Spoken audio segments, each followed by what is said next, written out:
Welcome to another Scarcast tournament report. It's a 1,000-point tournament that I'm going to, and this is my 1,000-point army. So stay tuned as I'm going to show you the games that I played. It's 5 rounds, and this is my list. So, army list and showcase.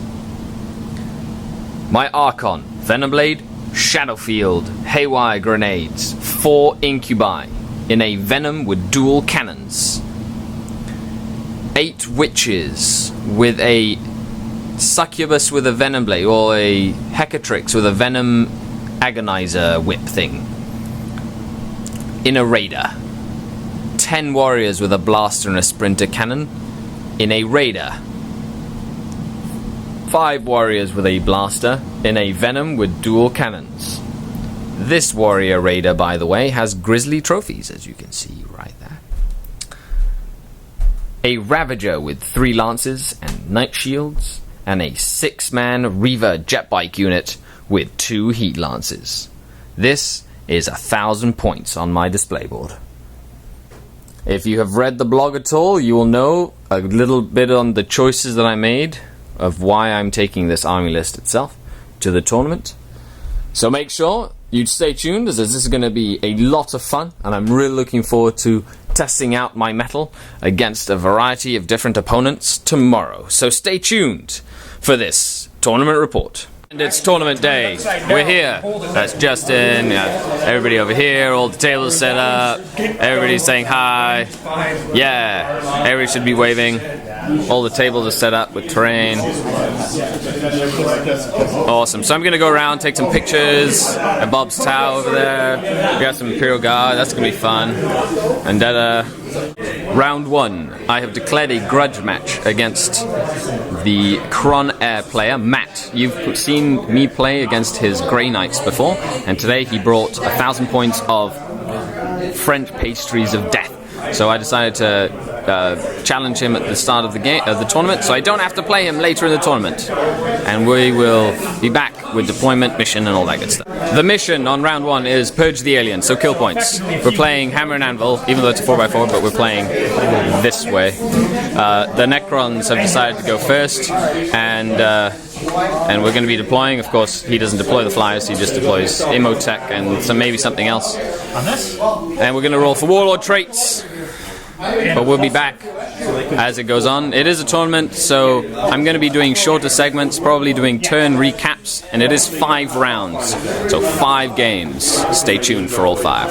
And then at the end, of course, a tactical corner, because I'll be taking pictures all throughout the tournament. Okay, end of Dark Eldar turn 1. I have focused fire on Imotech, finally focused to get him down by the Incubi Venom.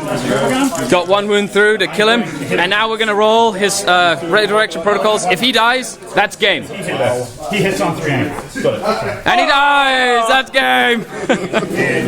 Good game. I have phased the Necrons out in turn 2. That's an old rule, right, Matt? That's an old rule, yeah. Okay, and so even then I'd still be alive. Do we have it? That's really funny. And no, that would have happened too. Okay. And now we'll be seeing you in round 2. Welcome to round 2. We're at the back of the store, so it's a little bit dark over here.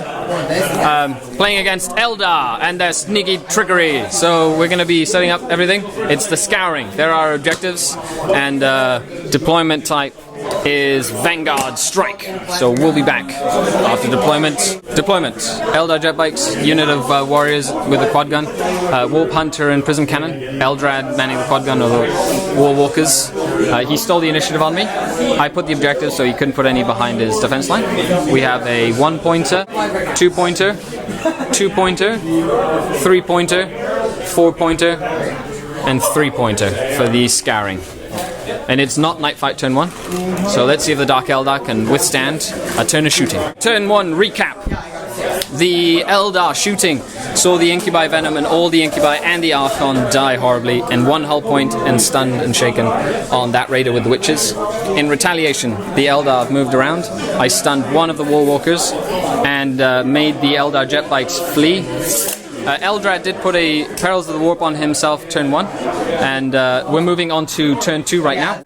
The Eldar shot a lot at my jet bikes, killing 3 after all the rolls with misfortune and a lot of shots from the Warwalkers. He also succeeded in immobilizing that raider and put a hull point and took a weapon off my Ravager. In my movement, I moved up, killed one of the jet bikes that actually rallied after last turn's blade veining, and killed one more. They not falling back, and I killed one of the Warwalkers and stopped one from shooting. Can only snap shoot. So now we're moving on to turn 3 recap. Witches jumped out and ran into where that is near the objective, staying outside of 24 of Eldrad so they don't get misfortune. The raider moved around and shot at the Warwalkers, did nothing. My Ravager shot another Warwalker and killed it. In his shooting phase, I also killed the Eldar jet bikes with my thumbs up with my Reaver jet bikes, and they jumped back out of range of the Warwalker. In his turn, he killed one warrior from that and did nothing to the Ravager with his shooting. We'll be back. End of the game. Dark Eldar victory. I moved my jet bikes up to contest. I had the 3-pointer, the 4-pointer, and the other 3-pointer, and the Eldar took Warlord and First Blood. I also had Linebreaker with my jet bikes. So that's the end of round 2. We're going to lunch, and we'll be back after lunch. It is a round robin, so even though you win or you lose, actually you get paired up randomly with anybody at the tournament, and there's about 20 people all playing. So we'll be back. Round 3, I am fighting Dark Angels. Little tactical squad in that Rhino. There's an objective in that building. Belial with a command squad with an assault cannon, and a champion, and an apothecary, and another Terminator squad with a plasma cannon, and a Nephilim jet fighter with the last cannon and the missiles. My warlord got immovable object again for the 2nd time in a row, so he's a scoring unit. And his warlord Belial comes with one automatically. If he kills my warlord, he gets an extra point, as he might have information for the Fallen. And we'll be back after employment. Turn 1 recap. 5 of my warriors died holding the Skyfire Nexus when Belial's unit came down and shot at them. That was all he did turn 1. My turn 1, I moved up, got the witches out to charge in, shot at him with 2 different venoms, 2 plasma grenades that hit, charged in with the witches, succeeded in killing the champion and putting a wound on Belial, and then the Terminators killed 6 of the witches and they fell back. Now we're moving on to Dark Angel's turn 2, and he's going to roll for his Nephilim jet fighter to see if it comes in, and it does not. Turn 2 recap. Belial and his Terminators moved up, finished off the witches, gaining them first blood with shooting. I consequently moved the Raider up to block them from moving down into my field, and the Incubi Raider moved up and boosted toward the backfield after the Ravager blew up that Rhino with the Tactical Marines. On this flank, I've knocked the Plasma Cannon and 2 Terminators off of that unit with the Venom combined with the Raider shooting. The lone survivor from this unit that got blasted by that unit when it came in is now hiding by that Skyfire Nexus, praying. And now the rolling for the Nephilim fighter once again. Does it come in? It does not. It will be coming in turn 4. End of turn 3. Firing has seen this Terminator pass almost every single save, including 13 hits from the Blade Veining jet bikes. I killed the Apothecary with focused fire on lance weapons, sniped him out. And the Archon and Incubi moved up and murdered the tactical squad by that Grabwell generator. So now the Nephilim jet fighters coming in. Oh, and my Ravager immobilized himself, getting into position to use the Skyfire Nexus. And we'll be back after turn 4. The Ravager shot the Nephilim down from the sky. I've continued to shoot at that guy to try to take him out, but he's passing every armor save. I killed the Lightning Claws and the Assault Cannon in preparation for my lone Archon, because the Incubi all died from the Nephilim firing at them, to charge Belial. Belial's 2-1s on him. He made his charge. So, 6 attacks from the Venom Blade. And I'm going to roll the hit, needing 3s, because he's weapon skill 6. So that's 1 cock dice over here, and that's 2 misses. And needing 2s to wound with my Venom Blade. So I've done 4 armor saves for Belial. And Belial takes a wound. And Belial strikes back with 3 attacks. Remember, he has a strength 6 weapon. I've only done this so that you guys can watch. He hits once but has a master crafted, so he gets to reroll.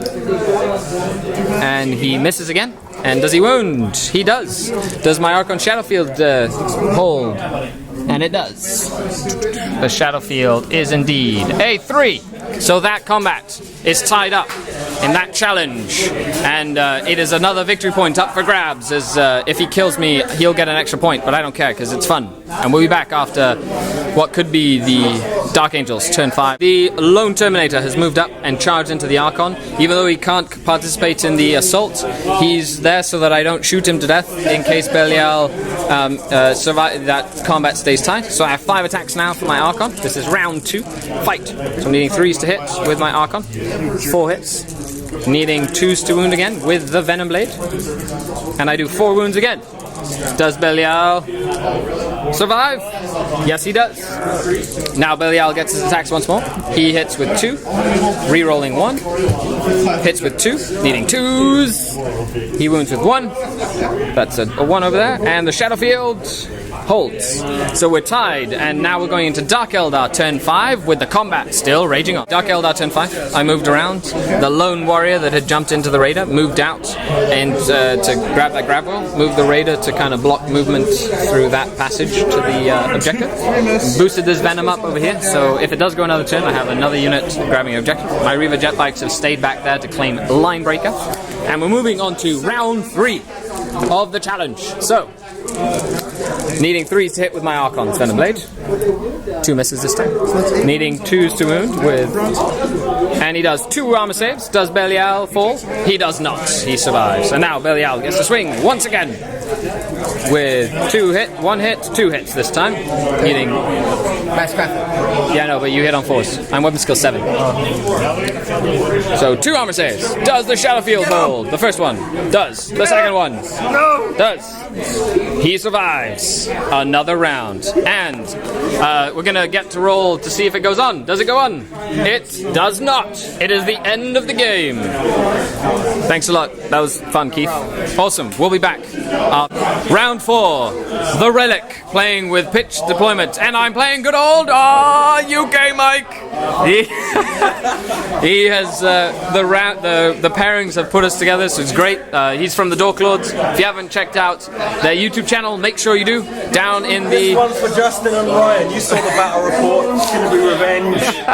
He's avenging Justin and Ryan. So, playing the Relic, it's Tyranids versus Dark Eldar. Stay tuned. So, Tyranid, turn 1. Yeah. You can actually move and do stuff. Yeah. I'm just gonna do it over. So deployments, we have Hive Guard, Tervigon, 10 Termagants, HQ Tervigon with the Hive Tyrant. The HQ Tervigon is actually the Warlord. His Warlord trait was outflanked, but he decided not to use it. My Warlord trait is once again Immovable Object for my Archon. We are playing the Relic. So, turn 1, this Tervigon got a Perils, a double wand, and got Catalyst on itself. And the Hive Tyrant has Endurance and Catalyst on the Tervigon. Both Tervigons have pooped out turn 1, but this one made 16 and this one made 8. So we're moving on to the movement, and I have deployed, of course, over here, away out of range of the Hive Guard and out of range of the zooming Daka Tyrant. So we'll be back. Turn 1 recap. Dark Eldar moved up, stayed out of range of them for of the Hive Guard for next turn, fired everything into the Hive Tyrant, forced 3 grounding checks, and none of them went through. The Hive Tyrant is still fine. Going to see if the Doom comes in. Here we go. Needing a 3 up for the Doom. The Doom does come in. Awesome. The bugs spread out. We're moving on to turn 2. The Hive Tyrant moved up, knocked out my Incubi Venom for first blood. The Doom came down and scattered off the table, reducing itself to 1 wound. My Incubi and Archon charged into the Doom and the pod, killing them both. I was able to down the Ravager, down the Hive Tyrant finally, and the Witches gained a pain token by splintering him to death after I got some more shooting off with my units. I put 1 more wound on this Tervigon, and the Tyranids have moved up in full swing to try and get the Relic. No fear. No fear, says Mike. Okay, so this is movement phase of turn 5. I've been able to move up and clean out the Relic. The Hive Guard is still alive. My Incubi and Archon are running on the back. The jet bikes are claiming Warlord. We're rushing through a turn 5 right now to try and get the Relic. and we'll be back at the end of round 4. The Dark Eldar are in control of the objective with Linebreaker. The Tyranids have had Linebreaker and First Blood. UK Mike. You beat me this time, but I'll be back. He will be back. The Tyranids always are. There's spores everywhere, waiting to come down to consume. I basically sat back, came back in for a late grab, so I didn't actually grab the relic to turn 5, but I was able to deal with the Turvagon on the turn that she failed to cast Feel No Pain onto herself, which was great, and I didn't have enough time to try and get the Warlord Turvagon in the corner. I would like to dedicate my First Blood to Justin of the Dork Lords, and my Linebreaker to Ryan of the Dork Lords. There you go, and there you have it. Stay tuned for round 5, which is bound to begin soon. Round 5, I'm playing Ben and his old book, Chaos Demons. A Soul Grinder and a bunch of nasty stuff. So, he is going to come in Demon-like Assault and has some Screamers and some Flamers and some Plague Bearers and a Demon Prince and some stuff of Nurgle. Okay. And we'll be back. It is Hammer and Anvil, and the mission is the Emperor's Will. So 1 objective each. We'll be back after we've deployed. This is last round. Thanks a lot for staying so tuned. I stole the initiative even though we wanted to go first. This is nothing of note. That objective by that Venom turned out to be a Skyfire Nexus. So I moved in my first turn and turbo boosted and just kind of spread out to mitigate the safe places that he can deep strike, since there's impassable terrain in some areas on the board. And we'll be back after this. End of Dark Eldar turn 2, and so I had turn 1, moved around. He came in, Flamers mishapped and died. The warriors in this unit activated the Skyfire Nexus and shot at the Demon Prince, doing 2 wounds. And then it was the Venom that grounded him, and combined shooting took the Demon Prince down. My witches moved out on this end, and 2 grenades into the 10 Plague Bearers and a charge later. We've got 6 Plague Bearers left fighting the 8 witches. That my drug roll was +1 weapon skill. Now we're rolling for reserves to see if they come in. He's at -1, so the Soul Grinder comes in. The Screamers do not, but he can re-roll for his, and they do. And the last Plague Bearers, they do. So all his reserves have come on, and we'll be back after turn 3. The Screamers came on and tried to kill a Venom with slash attacks. The Soul Grinder came on and tried to blast the Warriors by the Skyfire Nexus. 2 of them survived, hitting the dirt. I was able to put some hits on the Soul Grinder, but he saved them all. And then I was able to blast the Screamers off the table. I slashed them with the Blame Blades, shot them with lots of venoms. Finally, the Archon finished off the last one. In the combat, the 4 Plague Bearers actually won combat, and the Witches were about an inch away from running off the board. So now we're moving on to turn 3. Jet Bikes and Ravager moved up. The Ravager blew up the Soul Grinder. Venom's shooting and a lot of shots into that Plague Bearer unit has knocked the Plague Bearer unit down to a Nurgle Herald and 4 Plague Bearers. And my Witches that got charged by the Plague Bearers again to see if they would just die, rallied and beat the Plague Bearers, and now they are free to move around, and the Warriors kind of shuffled and started moving down the building. Turn 5. The last Plague Bearer has fallen. The Archon moved in and ran in to challenge the Herald to a single limb out in combat, so he won in the challenge. So my Archon stands victorious on the hill, and there are no demons to be seen, even though the Demon Shrine should be purged. So we're going to put detonating plasma warheads on it, blow it up. Okay, thanks a lot for watching. I'm going to do probably a little tactical review at some point of what I thought of my list. Please leave comments down below. I might film the awards ceremony. If not, haha. Thanks a lot. It's been 5 games, lots of fun. Skari up. After the dust had settled, the Dark Eldar were victorious, taking with them the Grand Imperator trophy. 5 rounds, 5 victories. Had a lot of fun. Second Dark Eldar player was actually second best overall. Also got best general. Congratulations to UK Mike with his Tyranids for best presentation. To Brit with her Orcs, first tournament ever, for best sportsmanship. And you guys were awesome. It was a lot of fun. So can't wait to go to the next one. Will be a War Masters doubles on the 27th of April. Thanks a lot for tuning in. This is Skari, out. Stay tuned for the Tactical Corner.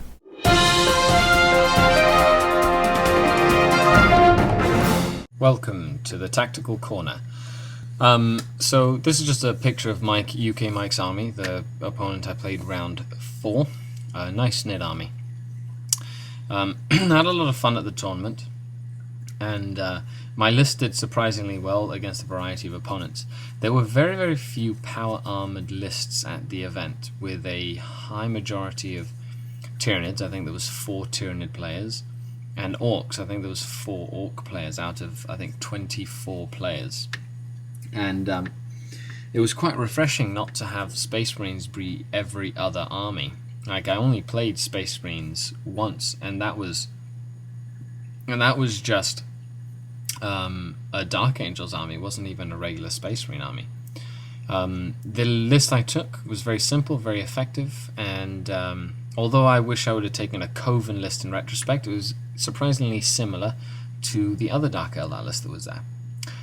Game 1 was probably one of my favourite games. Matt took it like a champ. He took a very nasty list, which I was eager to play against, and I'm happy that I won in turn 1. It was the fastest game that I've ever had, really.